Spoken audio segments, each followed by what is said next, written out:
All right, you're looking live at the launch pad. Actually, that's not the launch pad. This is one of SpaceX's employees. Theirs talking them through this is the pre-launch show that SpaceX puts on every time they have one of these test flights. SpaceX is set to launch its 10th test flight of its Starship rocket. This 10th flight follows 3 failed attempts. We've all watched them here live on this show, actually. The last test of the Starship in May failed to deploy to fake satellites.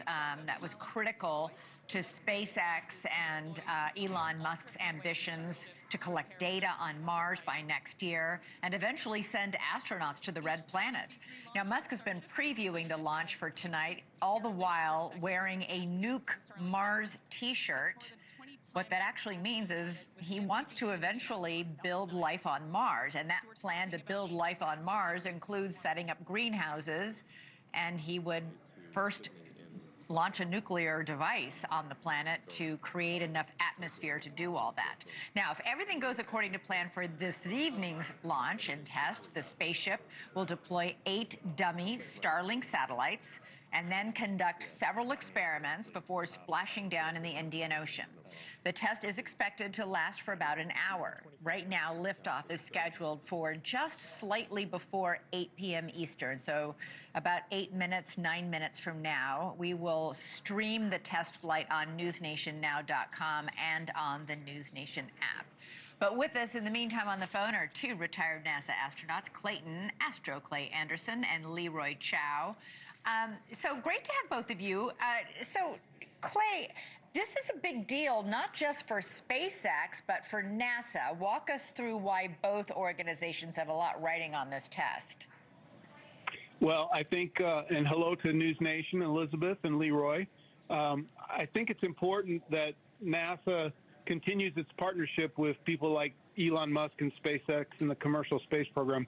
What I like about what Elon does is he pushes boundaries and he pushes the envelope and tries to do things much faster than NASA typically does. So with this ship-based launch system that NASA's working on and the Artemis program, and then you have Elon working independently with his Starship program, I'm hoping down the road that successes from both groups will maybe merge into one program that makes more sense to everyone. Leroy, part of the reason NASA's got so much writing on this is NASA wants to send more astronauts to the moon. They were hoping to do so by 2028 in the Artemis mission. But I don't know, if this doesn't go well, are they going to have to delay that? Because China, of course, we're in a race with China, which is promised to send its astronauts to the moon before 2030. Well, that's right. And China is very slow and deliberate, and they're working very hard to get there. They're committed to it. As far as SpaceX goes in the Starship, this is a revolutionary vehicle, and I'd like to push back a little bit on the claim that we've had 3 failures in a row. They've actually been very successful. All the boosters have worked.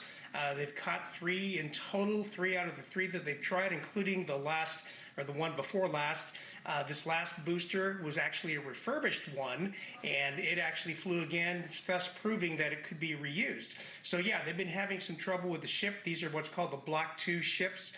The Block 1 ships, most of them were successful, came back through the atmosphere successfully, managed to hover above the Indian Ocean as planned before splashing down, demonstrating the capability to catch those in the future. So the Block 2 ships, they've been very aggressive on pushing that forward, and that's why you've seen these failures. So the philosophy is break things fast, fix things fast, and that's the fastest way to develop a new program. Yep. You're right, NASA has placed itself in the critical, or has placed SpaceX in the critical path, but Blue Origin is also developing a lander. So, you know, you've got 2 sources, and hopefully one will be successful soon. Let's hope so. Hang on to that thought. We're going to take a quick commercial break so we can be live on the air when this launches. Leroy, Clay, stay with us. We'll be right back.